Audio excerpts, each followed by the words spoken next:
Welcome. Boker Tov, Baruch Atah Adonai Eloheinu melech haolam, asher shanu b'mitzvotav v'tzivanu la'asok b'divrei Torah. I mean, As we continue this, how can I put it? Confrontation, right? Confrontation between Moses and Aaron and Pharaoh, right? So he's already challenged them back and said, I've never heard of God. I'm not interested. But why should I be sending away my workforce? I have no interest whatsoever. So, Vayomru, yeah, Vayomru. So, and they said, of course, this is Aaron and Moses. They said, Elohei ha'ivrim nikra aleinu, the God of the Hebrews has appeared to us. I tried to say. So the word is kara with an aleph, right? So like to call is, I believe, with an aleph. So something to that effect.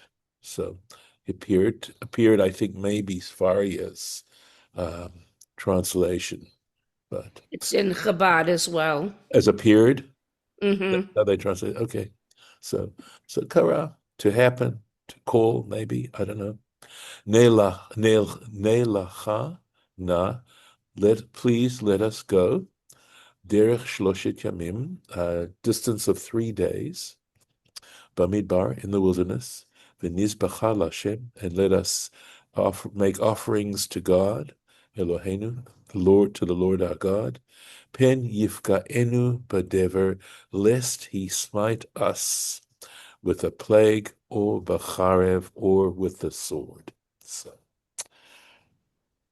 interesting, interesting statement that they're making to him. And first of all, 3 days. They wanted to be away from the city. What has occurred to me more recently is this whole idea of sacrifice. And it seems to me that love and sacrifice go hand in hand. That one of the ways in which you can demonstrate your love for someone, or, is the degree to which you're willing to give up things that are important to you, possibly, things that you like, for the sake of the person, the one you love. And that's a very essential part. One of my hobby horses is the confusion people make between lust and love, and how we very easily and quickly make that mistake. That lust is an appetite. That's an appetite. And love is something else. Love is a relationship. Love is a series of actions that help define that relationship.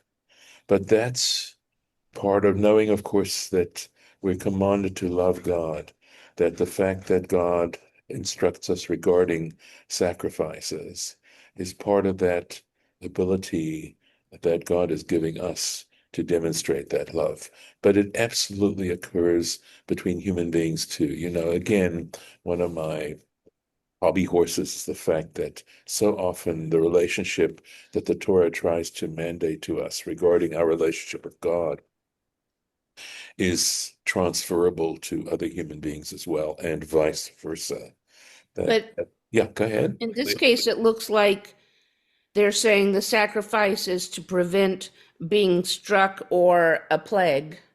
Rashi is going to explain that. Yes, but I Yeah, read the Rashi, yes, okay. and and I don't want to give away what I read to people who haven't read it yet, but it's Thank you. still to Thank you. avoid a plague. I understand.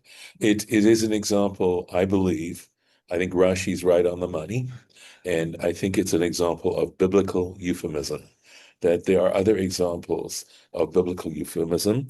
One of the best examples I can give you, because it doesn't make sense understanding it literally, is where Pharaoh says, they might join our enemies. Remember, he says the Jewish people, the Israelites, have become so numerous, they may join our enemies and leave. That's hardly a threat. what he really means, and he doesn't want to say it, that's the euphemism. He doesn't want to say, and drive us out, but he doesn't want to say that.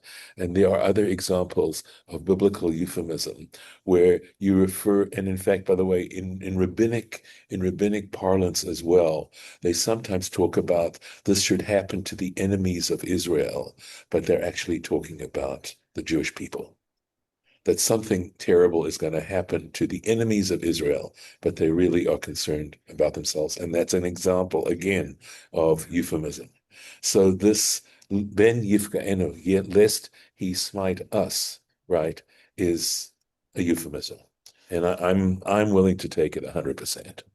I am too, but I still think that it's implying that it is to avoid a plague. It may not be a plague against us, it may be a Right. plague against them, but it That still that says that that it's to avoid a plague. Yes, yes, yes, yes. Right. Well, again, again, it's still asking for an act of love on their part, right? So it can say, are there consequences whether you act lovingly or you don't act lovingly? And how about in terms of the expectation of the person you are claiming to love? So, yeah, That he'll okay. strike you if you don't make this, or strike Yeah. someone, or give a plague to someone if you don't make the sacrifice. Right. He's saying essentially, and of course we're giving away the Rashi right now. So let me do it. It's not a long Rashi. Here it is. Pen yifka enu, lest he smite us. Pen yifka aha is what he means. Hayutzrichim lomar. That's what they should have said. In other words, that's what the scripture should have said. Lest he strike you. Because again, in terms of the argument that Moses is trying to present to Pharaoh, is saying, listen, this is for your own good. We're asking this.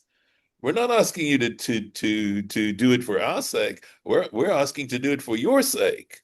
And that's part of the tightening of the argument to say this is why you should do it, right? So he says this is what scripture should have been saying. Okay, lomar lo, to say to him, to Pharaoh. Ella, however, shechaku kavod lamalchut, but they wanted to speak in an honorable, a respectful way to the monarchy. And that's why they didn't say you, they said to us. But that's what they meant.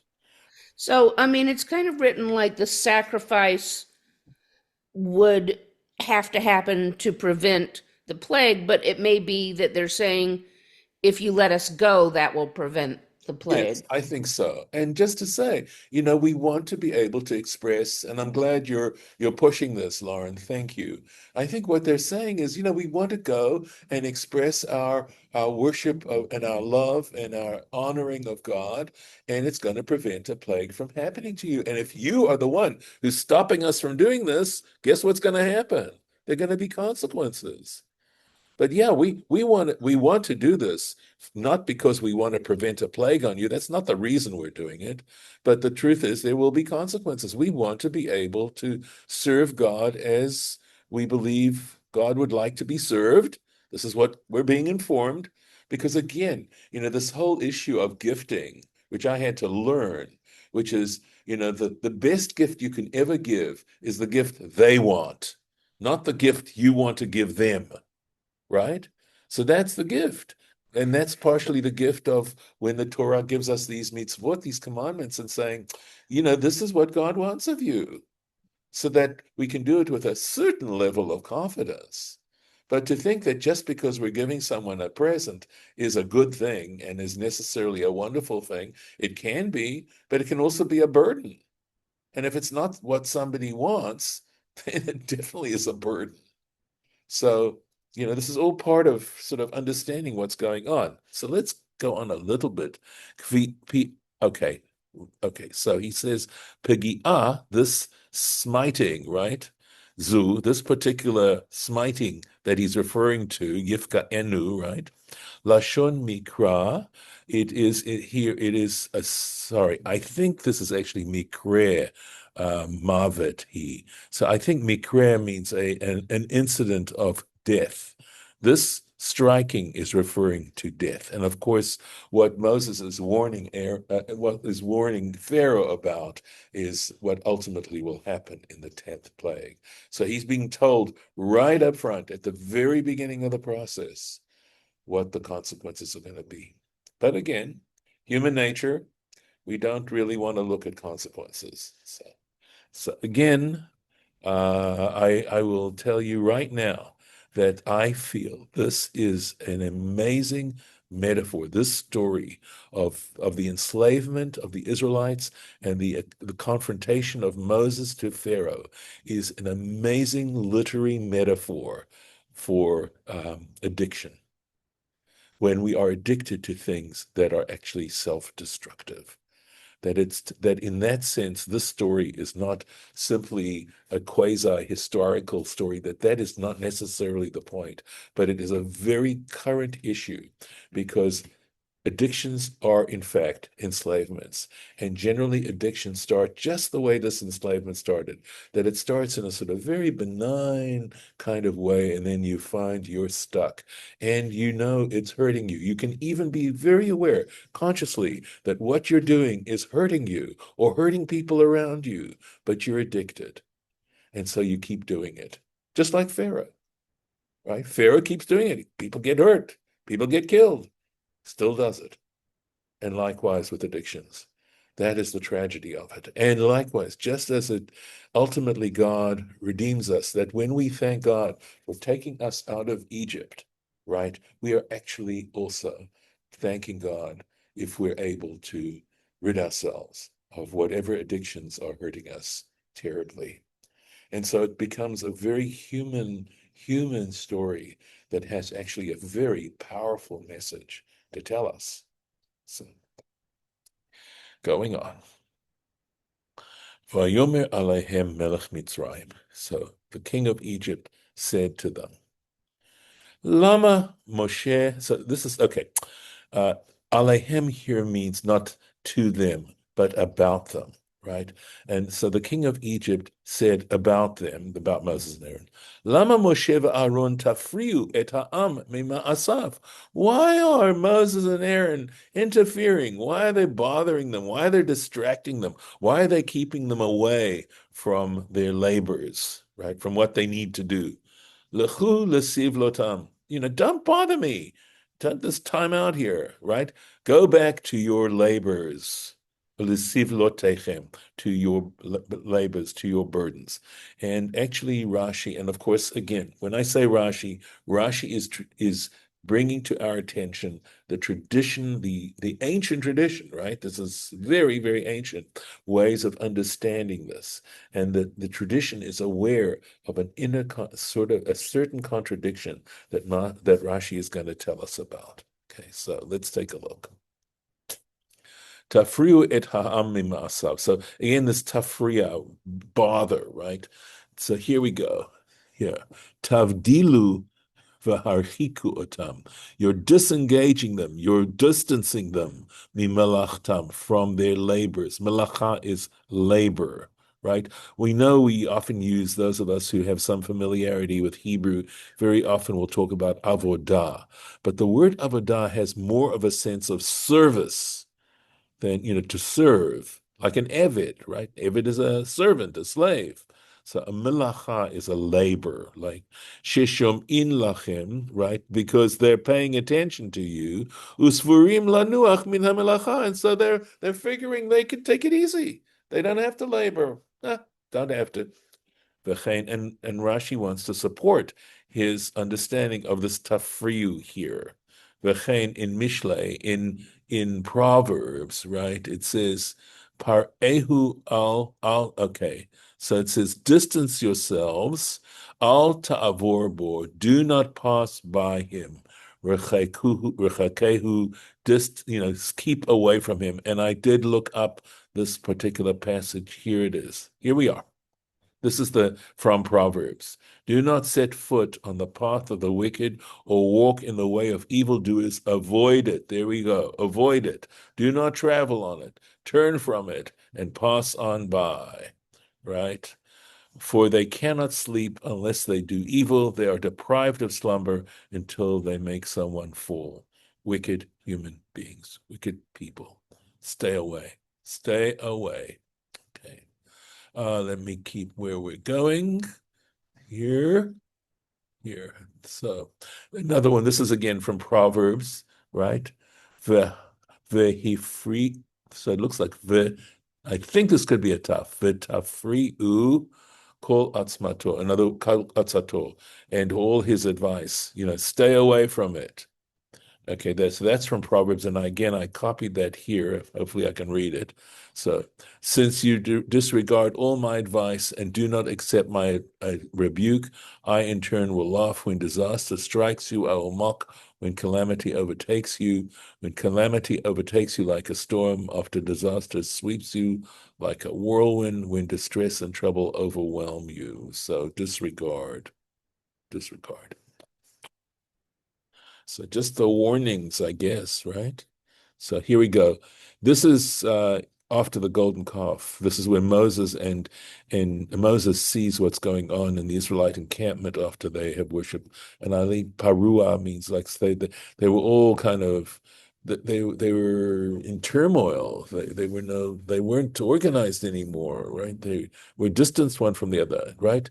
Nirchak v'nitav. So it refers something that you or to distance yourself from.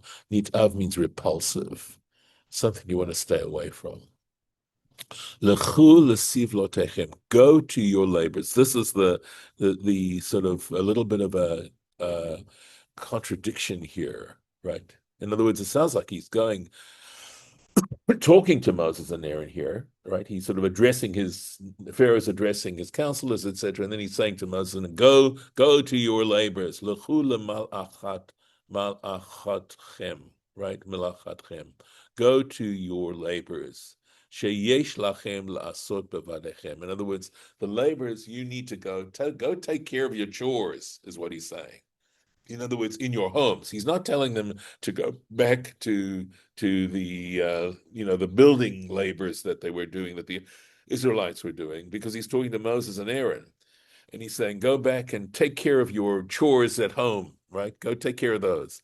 Aval Malechet Shibud Mitzrayim, that is regarding the labors of the enslavement in Egypt. Lo Haita al Shivto Shel Levi, the tribe of Levi was not required to be engaged in those labors that the Egyptians had imposed on the Israelites. V'tedalacha, and you should know this for sure. Shaharei Moshe v'Aaron yotzim uva'im shelo b'shut, because they were coming and going, and they weren't necessarily asking for permission, right? They weren't being stopped at the door and told, go back and, how could you possibly leave your posts, right? They were coming and going, and they were, of course, from the tribe of Levi. So exactly why the tribe of Levi was made an exception, I do not have that answer right this moment, but apparently the tribe of Levi was not required to engage themselves like the other tribes, the other families. So going on. Vayomer Paro, and Pharaoh said, Hein Rabin ata am haaretz. He says, oh, well, ata means now, right? Hadnim, they're very either powerful or many, they're multitudes, the people of the land. The hishbatem otam misiv lotam. I believe this is actually basically he's saying you have caused them Shabbat, right, to cease from their labors, right, from their burdens.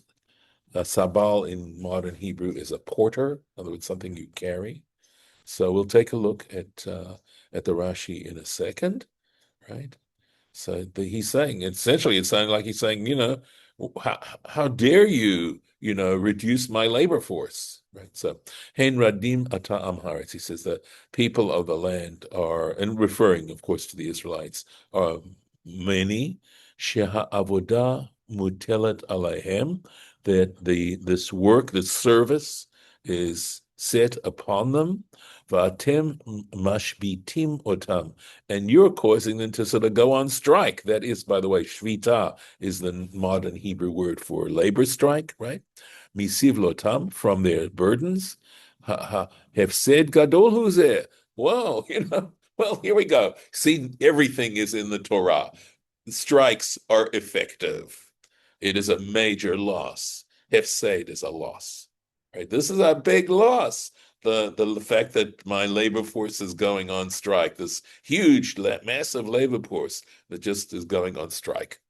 Okay, so telling them, interesting, right? Look at the argument going on here, right? What Moses and Aaron are saying, we need to go and serve God. This is what we need to do. And Pharaoh is saying, no, no, no, got the work to do, right? So there's spiritual versus physical. A little bit of that may be going on. Go on. Vayomer, Vayomer Paro. Right? Okay, so we did this. Vayitzav Paro Bayomahu et Hanoksim Ba'am. And that day, Pharaoh commanded the taskmasters amongst the people, the et Shotrav, and its officers. Lay more with these words, saying that day. Let's see if there's a Rashi. Yeah, Nogsin. So the Nogsin, the taskmasters, were Mitzrayim. They were Egyptians, Hayu. They were Egyptians. Vahashotrim, and the officers, Hayu Yisraelim. They were Jews. So the taskmasters were Egyptian. The officers who were then in charge of the Israelite labor were Israelites. Vahanoges, right? So the taskmaster Memuneh was appointed al kama shotrim, over several officers. Vashoter, and the officer memune lirdot let's see, be'osei hamalacha. And the officer was commanded, he was appointed to oversee, but redui, to govern, to make sure the ones who were actually doing the labor. So if they did not do this, right? If the Israelites didn't perform their labor, the Israelite officers would have to punish them. And of course, if they didn't get their work done, right, then the taskmasters would take it out on the shotrim, on the officers. So let's go on to civil. See, this is a famous strategic move on the part of Pharaoh. So here we go. This is what he said. So the taskmasters were telling the officers, Israel officers, Lo tosifun latet teven la'am, you shall no longer give straw to the people, lilvon halavenim, to create the bricks, to form the bricks, kitmol shishon, like you did prior to this, like you did yesterday and the day before. Hey milchu, they will go. V'kosheshu lahem teven, they will have to go and collect the straw. So in other words, here's the strategy. You came and complained, now things are worse. You came and complained. Now, for complaining, we're going to punish you. And of course, what's he trying to do? What's Pharaoh figuring here? That he's going to make Moses and Aaron odious. And in fact, he is going to succeed, right? You complained, we make it 10 times worse. Let's take a look here. Let's see. Tevin. So Rashi translates this word Tevin, astuble, a stubble, right? There's the word stubble. Hayu govlin oto im hatit. They would collect it, right? I think with the mud. So I think what they did, in other words, they'd combine the straw with the mud, or they would mix it with the mud, Yeah, right? it says need, Yeah, there we go. KNE. Yes, thank you. Thank you. I'm going to put that in for future reference. Thank you. That is the word, by the way. Thank you. Right.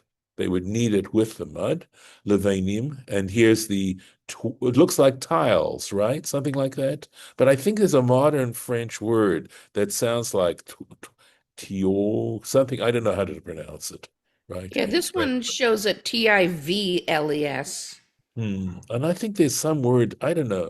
French is not good enough, but whether But or you not, would think with the double VOVs, yeah, I it know. would be more I tiles or know exactly, but I think that's the word. That's the connected word. And here, of course, is, let's see, Tigelsteiner. See, Ziegelsteiner.